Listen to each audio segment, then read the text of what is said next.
Station, this is Houston. Are you ready for the event? Houston, this is Station. I am ready for the event. Good morning, America. This is Mission Control Houston. Please call station for a voice check. Station, this is ABC News. How do you read us?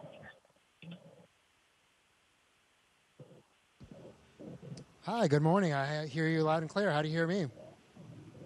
I hear you loud and clear as well. So let's start with, you know, you're going to break a record, and I know records are made to be broken, but how significant is this record in terms of what we learn about human beings and our endurance for long-term space travel? Well, hey, Gina, good morning, and welcome back. It's great to have you with us on the International Space Station once again. You know, it's an honor to be able to be considered one of the people that's going to have spent a year in space. And so, yeah, for sure, this record will soon be broken again. And that's great because that means we're continuing to press forward. And I think this is really significant in the sense that it teaches us that the human body can endure, it can adapt. And as we prepare to push back to the moon and then from then onward onto hopefully Mars and further on in the solar system, I think it's really important that we learn just how the human body learns to adapt and how we can optimize that process so that we can improve our performance as we explore further and further out from Earth. As a physician, what changes have you noticed in your body? I knew some astronauts said they got taller in space.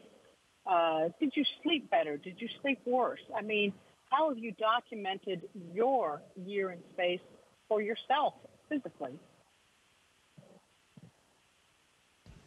Yeah, you know, we actually just measured ourselves the other day for our return trip because you got to make sure you still fit in your spacesuit, your pressure suit, and your seat in the Soyuz.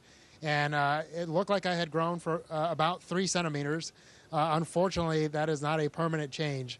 You know, essentially your discs in your spine tend to expand a little bit because of that lack of gravitational pressure. And so that change goes back to your normal within about 2 weeks of getting back to Earth. You also see a lot of fluid shifts up here. Again, because of the lack of gravity, a lot of the fluid that normally sits in our legs will will tend to come up in your body, and essentially, you know, you get a little bit of more fluid in your face and your upper body. You adjust quite a bit in your first month here, but that tends to be a permanent change while you're here. And again, once you go back to Earth, all the fluid redistributes itself within the body, and you pretty much go back to your normal appearance within a couple weeks. Talk to me about sleeping in space. I know they've made changes in the space station with lighting. What is sleep like on the space station? Better, worse? How much better or worse did you sleep up there? Well, you know, for me, it's been wonderful, to be honest. Again, I've had a 25-year Army career, so I've been really rough on my body between a lot of helicopter landings, a lot of military jumps and skydives. I've done a lot to essentially earn some of the bumps and bruises that I've had in my body. And so the pressure that you feel in bed while you're on Earth is completely gone up here. And so you're completely decompressed, especially your neck and your spine. And so for me, that's been wonderful. You tend to just float in your sleeping bag. Your sleeping bag is really more to keep you in place so that you're not going around bumping everything in the middle of the night. And as far as the lighting, it's perfectly dark in our crew quarters. I turn off my computer and it's dark. There is kind of a permanent sound on station, and that's because of all the life support equipment that we have that has to run permanently. But honestly, that makes for some great white noise. So I've actually slept better in the last 10 months than I have in a long, long time. We talked to Laurel O'Hara, who's coming up next month, September, and she's looking forward to giving you a hug and bringing some treats. What advice are you going to be giving Laurel before she launches? What tips are you giving her? Yeah, I'm obviously super excited to see Laurel, both because she's a great friend and also because it means it's time to go home. But yeah, Laurel's going to do fantastic. I mean, we all get fabulous training. We have an amazing support team on the ground that just gets us so ready for this mission. So I know she's going to knock it out of the park when she's up here. And I would just tell her to really just take the time to enjoy it. Just like any job, it's really easy to lose yourself in the work and focus so much on getting it right and doing a great job, which obviously is very important up here. But every once in a while, you just got to force yourself to look up, or in this case, look down the window, out of the cupola, and just enjoy the beautiful view. And really just take a moment to appreciate how blessed and how lucky we are to have this opportunity and enjoy where we are. Part of what I think is interesting to people about life on the space station is your food. Do you get much choice in food? What were your favorites? What hacks did you find up there for your diet? Yeah, we actually get really great food. The one downside is that we have to rehydrate most of it. Some of it comes in the same little green packets that you see in military MREs or cans, especially some of the international partners tend to have a lot of their food in cans. But it all generally tastes delicious. But what I'm really, really looking forward to is just fresh food. I'm actually looking forward to a salad, not necessarily because it's healthy, but just having fresh, green food is going to be fantastic. Every once in a while, in the resupply vehicles that come up, we'll get fresh fruit. And especially the citrus, because it keeps well, we tend to get a lot of citrus. You'll spend just as much time smelling the peel of an orange as you do enjoying the orange itself. And that's just because of that freshness and that smell of home that you get for those few minutes. I think some astronauts that I've spoken to, I'm going to jump over to spacewalk because that really is a highlight of anyone's career. Can you take me back on what that first moment was, the first time you stepped outside? Yeah, it's amazing that it's been so long already. And I was blessed to be able to do 3 spacewalks myself and then take part in 8 spacewalks total while we've been up here. And it's almost just as neat to watch your friends go out the door as it is to go out the door yourself. And to a large degree, to be honest, it's a little more nerve-wracking because you're responsible for putting them in the suit, making sure that everything's done properly so that they're safe out there. So in some ways, I felt a lot more pressure when I was putting my buddies in the spacesuit to go outside than I did when I was going outside myself. But I'll tell you, the views are just out of this world, literally. And that's because you have your full peripheral vision. When you're looking out of the cupola, it's an absolutely beautiful view, but you're generally limited to just kind of looking down. Whereas when you're outside, the helmet just allows us to see a little bit wider than 180. And so you're able to have an unobstructed view of the Earth and the universe. And it just makes you really appreciate how tiny we are, where we are, also how fast we're going. I mean, the movement, you just appreciate it so much more when you're outside. So absolutely, I would agree. Those 3 spacewalks for me were the highlight of this year up here.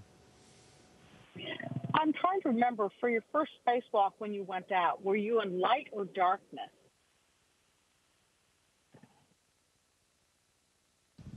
Oh, boy. I don't remember exactly. I think for the first few minutes we were in darkness, and then it became light. And I was fortunate that I felt pretty comfortable outside pretty quickly. Again, going back to that amazing training that we have, and we have the neutral buoyancy lab. So it really felt like I was doing a run in the pool.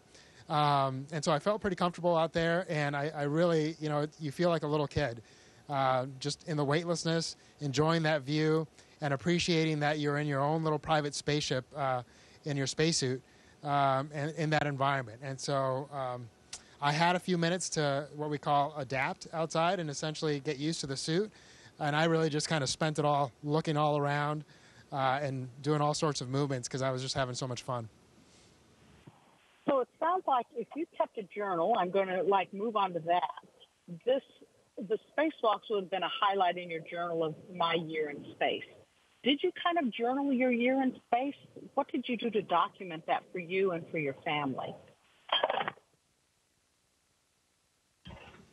Yeah, I actually, sadly enough, I didn't at first. And then just recently, within the last few months, I have started to do that because I realized my memory wasn't as good as I thought it was. And that's just, again, because we do so much up here. We're so busy that you quickly start to forget some of the things you did early on. So I started to keep a journal.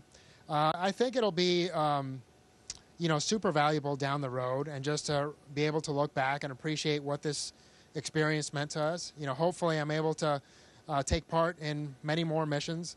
Well, at least one or two more. We'll see what's in store. But the reality, I think the thing that I'll remember the most are my crewmates. I've been lucky enough to fly with 4 different crews by the time I leave, and that's been fantastic. The teams that we've worked with on the ground have been phenomenal. So like a lot of things in life that have tremendous experiences, what you end up really remembering the most are the people, and that's been the case absolutely up here. You sort of led into my next question. As a first mission, this one was really pretty epic. What could possibly be better than this? What would your dream mission be, your next one? Well, I think what I plan on doing, at least, is really trying not to focus on that. I think it's really going to be important to go back, go home, and reconnect with my family first and foremost, because a year is a long time, and I've missed a lot of major milestones for our family. So I think I'm going to focus on that. And then the reality is, I have friends that are going to be coming up here and then going around the moon. And so my focus is going to be to help the team prepare for those missions, do everything I can to contribute to their success. And then once I get assigned down the road, we'll see what that mission holds. But I'll start to focus on that mission when the time comes. But there's a lot of things in between now and then that I think need to be a priority before I start thinking about that.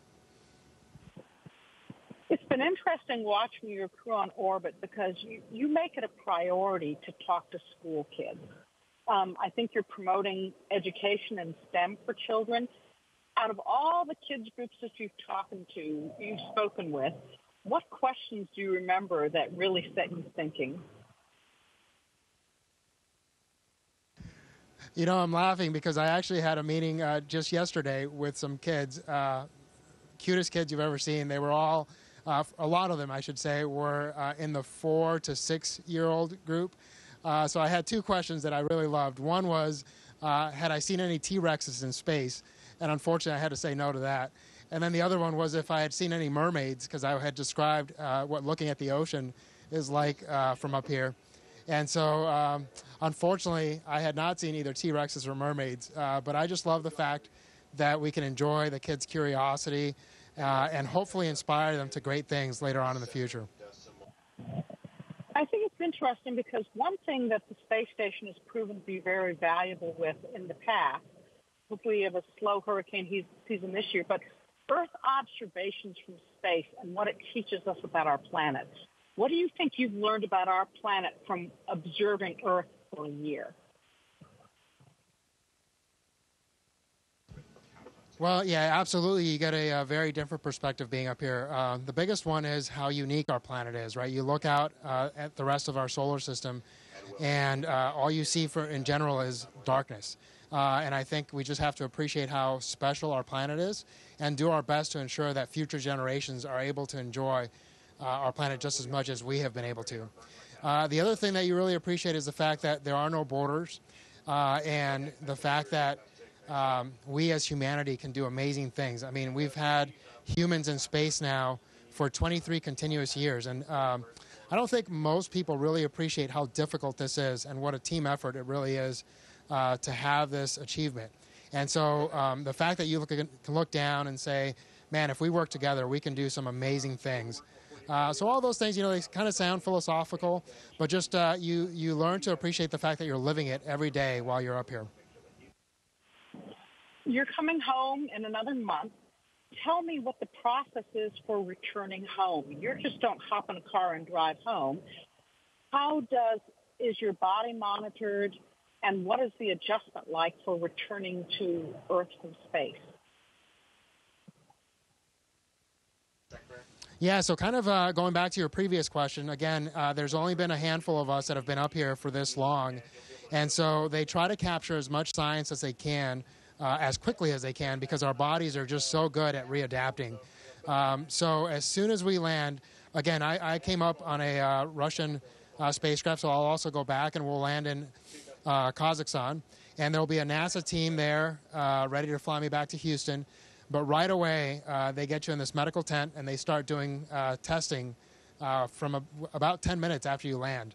And we gather as much data as we can before we get on the NASA plane, which then flies us back to Houston. And within about 24 hours of landing, you're landing back in Houston and seeing your family for the first time. You know, after about 6 months in space, most people have a little bit of a hard time with their vestibular system and their equilibrium. So after 12 months, that can be a challenge even more so, although some people have done amazingly well. So I'm not sure how it'll be for me. I'm preparing for the fact that it might be a challenge and that it might take a couple days before I'm somewhat normal. But the reality is it's going to take anywhere from 2 to 6 months to a really intense rehab to get back to my normal. You know, and that's just part of the process. What you've talked about missing salads, but coming home, what are you looking forward to most? Your family, I'm sure, a shower, a walk on the beach. TikTok for me what you're looking forward to. Yeah, well, I think you just named them all. Absolutely, time with my family. Again, you know, we've been able to stay in touch really well. We get phone calls, we get video conferences every once in a while. But there's nothing like being there in person. And so just being able to reconnect with my kids and my wife, that's going to be fantastic. Being outside, again, we get fantastic views up here, but we're limited to the space of about a 5-bedroom home. And so it's a very small space, you know, to be in for a full year. And the other thing for me especially is that I've only been exposed to about 6 other humans at a time for the past year. And so it's going to be a little bit of a readaptation to be around crowds and big groups of people. So I'm looking forward to slowly but surely getting to see all my friends and reconnecting with them too. And in closing, are there any favorite gymnastic tricks you've learned as you've mastered zero-G up there? Anything you care to show us? Well, you know, I think one of the hardest things for people to really understand is the fact that you just don't have a sensation of up and down, right? So if I jump up on the sidewall here, my body quickly adjusts to the fact that now this is my up and down. And so you might see me essentially standing on the wall, but it's amazing how quickly your brain adapts to just reference this now being up and down for me. And so something as simple as this for me is just super cool to appreciate, again, how adaptable our bodies and our brains are. So yeah, of course, you know, every once in a while we'll zoom around the space station as fast as we can, especially as you get more comfortable. But there's so much sensitive equipment up here. You really try to take it easy to make sure that everything stays where it's supposed to be. Frank Rubio, thank you so much for your time today. Godspeed.